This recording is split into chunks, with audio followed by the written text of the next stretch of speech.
সর্দারকে মারতে গেলে গুন্ডাকে উচিত শিক্ষা দিয়ে সর্দারকে বাঁচালো রাঙা। হ্যাঁ বন্ধুরা, এমনটাই দেখা যাবে। তাই সম্পূর্ণ জানতে ভিডিওটিতে লাইক দিয়ে চ্যানেলটি সাবস্ক্রাইব করে দেখতে থাকুন। গল্পের শুরুতেই দেখা যাবে বিন্দা রাঙা বসে আছে।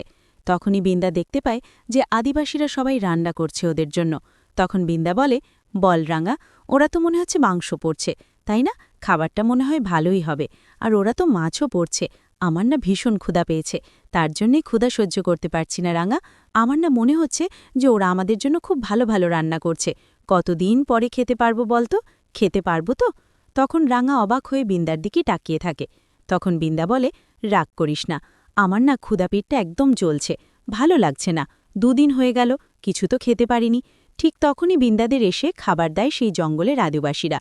তখন জঙ্গলের খাবার দেখে বিন্দা চমকে যায় আর গন্ধ শুকে কেমন বমি বমি করতে থাকে। আর ওইদিকে রাঙা গন্ধ শুকে খুব খুব আনন্দ পায় আর বলে, কি সুস্বাদু খাবার, গন্ধ শুকেই আমার ভালো লাগছে। তখন বিন্দা বলে, এটা খাবার? এটা কি? তখন রাঙা বলে, খেয়ে দেখ না, ভালো লাগবে, ভালো লাগবে, বুঝতে পেরেছিস? এসব খাবার খুব ভালো তো, আমাদের জন্য বিশেষ করে এগুলো ওরা রান্না করেছে। শোন, এরকম করিস না, তাহলে কিন্তু ওরা ওদের হাতের তীর দিয়ে তোকে একদম ফুটো করে দেবে, বুঝতে পেরেছিস? তাই এদিক সেদিক না করে চুপচাপ খেয়ে নে। তখন বিন্দা কান্নার ভান করতে থাকে। তখন রাঙা বলে, শোন, এরকম করিস না, ওরা যদি বুঝতে পারে যে খাবারটা খাসনি তাহলে কিন্তু ওরা মেরে ফেলবে। এই জঙ্গলে কোনো মানুষ কিন্তু এসে টিকতে পারে না, তাদেরকে ওরা মেরে ফেলে। শুধুমাত্র আমরা ওদের ভালো চাই বলে, আমাদেরকে ওরা ভালোবেসেছে বলেই আমাদেরকে এখনো কিছু করেনি। তাই চুপচাপ খেয়ে নে, হলে কিন্তু ওরা শেষ করে দেবে। দেখ, ওরা দেখছে। তখনই বিন্দা দেখতে পায় যে আদিবাসীরা ওদের দিকে তাকিয়ে আছে। তখন বিন্দা আরও ভয় পেয়ে যায়। ওদিকে সত্যজিৎ প্রমিতাকে বলে, মাম্মা, আজকে রাতটুকু আমরা দেখব, তারপরেই কালকে সকালেই সেই দ্বীপে আমরা যাব। আগে ওদের সঙ্গে সমঝোতা করার চেষ্টা করব, তারপরেই ওরা যদি ভালোই ওদেরকে দিয়ে দেয় তাহলে তো ভালোই, না হলে সেখান থেকে যে করে হোক রাঙাদেরকে উদ্ধার করতেই হবে।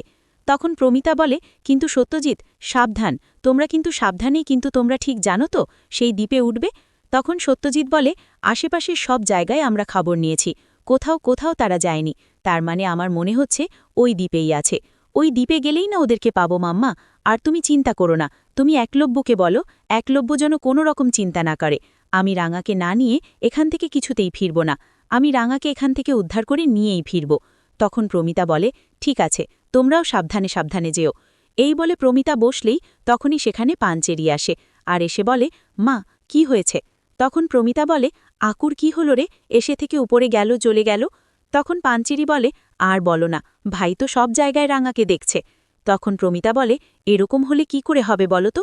রাঙা তো ফিরবে, কিন্তু ওকেও তো সুস্থ থাকতে হবে, ভালো থাকতে হবে, না হলে রাঙা এসে যদি ওর অবস্থা এরকম দেখে তাহলে কেমন হবে বলো তো? দেখ, সত্যজিৎরা বলল তো যে ওরা একটা দ্বীপে যাবে, সেখান থেকেই রাঙা যা উদ্ধার করার চেষ্টা করবে। তখন পাঞ্চেরি বলে, মা, তুমি কোন দ্বীপের কথা বলছো বলো তো? কোন দ্বীপ? এটা কি সেই দ্বীপ যেই দ্বীপে গেলে মানুষ আর কখনো ফিরে আসে না? বলছো না কেন মা, বলো? তখন প্রমিতা কিছুই বলে না। তখন একলব্য সবটা শুনে চমকে যায়। তারপরে একলব্য বলে, কাদের ফেরার কথা বলছিস তুই? কারা ফিরবে না? তখন পাঞ্চেরি আর প্রমিতা দুজনেই ভয় পেয়ে যায়।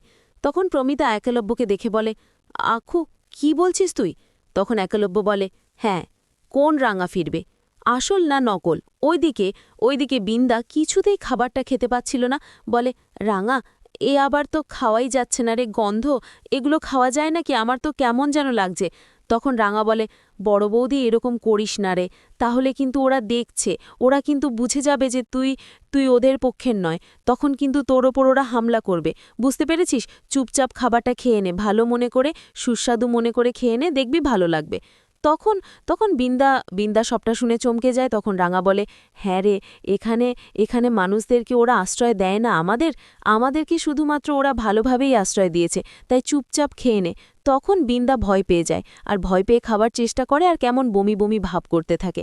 তারপরে রাঙা বিন্দার কাণ্ড দেখে হাসতে থাকে। তখন রাঙা তাকিয়ে থাকে। ওদিকে দেখা যাবে পাঞ্চেরি একলব্যকে বলে, আচ্ছা ভাই, কি বলছিস তুই বলতো? তখনই একলব্য প্রমিতার কাছে এসে বলে, কি বলছিস রে আক্কু? তখন একলব্য বলে, তুমি ভালো করেই জানো মা আমি কি বলছি। ওই মেয়েটা কি রাঙার মতোই দেখতে, নাকি ওটা রাঙার যমজ বোন? আমাকে বলো তো, কারণ আমি মন্দিরে আরেকটা মেয়েকে দেখেছি যে হুবহু রাঙার মতো। সে রাঙার মতো কি করে মা?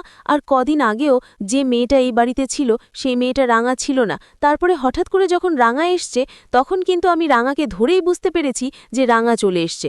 তোমরা কি খেলা খেলছো মা? জল থেকে যে পড়ে গেল সে আসল রাঙা, নাকি আমি যাকে মন্দিরে দেখলাম সে আসল রাঙা? আমাকে বলো মা, বলো। তখন প্রমিতা কি বলবে কিছুই বুঝতে পারে না। তখন প্রমিতা খুব ভয় পেয়ে যায় আর একলব্যর দিকে তাকিয়ে থাকা মনে মনে বলে, ওই মেয়েটা কি মন্দিরে এসেছিল নাকি? তারপর একলব্য বলে, বলো মা বলো, কে আসল আর কে নকল? তখন পাঞ্চেরি বলে, এই ভাই তুই কি বলছিস? তুই ভুল দেখেছিস। তুই তো এখন এই যে সব জায়গায় রাঙাকে দেখতে পাচ্ছিস, ওখানে রাঙা কোথা থেকে আসবে? আমি আর অঙ্করও তো ছিলাম, সেখানে তো কাউকে দেখতে পাইনি। তখন একলব্য বলে, তোরা কোথা থেকে দেখবি? তার আগেই তো সরে গিয়েছিল। মা সব জানে, আমি জানি তো, মা সব জানে। এই সব কিছু রাঙার মা মিলে করছে। রাঙার মতো দেখতে আরেকটা মেয়ে আছে যাকে আমি মন্দিরে দেখতে পেয়েছিলাম, মাকে তুই জিজ্ঞাসা কর না, মা জানে তো। তখন প্রমিতা বলে, আকু তুই কি বলছিস, আমি কিচ্ছু বুঝতে পারছি না। তখন একলব্য বলে, আমি জানি তুমি সবটা বুঝতে পারছো মা, তুমি সবটা বুঝতে পারছো। তুমি শুধু আমাকে বলো এই খেলাটা তোমরা কেন খেলছো, আর কে কে আসল রাঙা, যে জলে পড়ে গেছে নাকি এখানে যে আছে, বলো। তখন প্রমিতা বলে, আক্ষু তুই মাথা ঠান্ডা কর, এরকম করিস না, রাঙা ফিরে আসবে। তখন একলব্য বলে, সেটা আমি জানি রাঙা ফিরে আসবে, কিন্তু তুমি আমাকে সত্যিটা বলো মা, আমাকে আর তুমি এরকমভাবে ধোঁয়াশায় রেখো না। আমার কিন্তু আর ভালো লাগছে না, আমি কিন্তু আর সহ্য করতে পারছি না।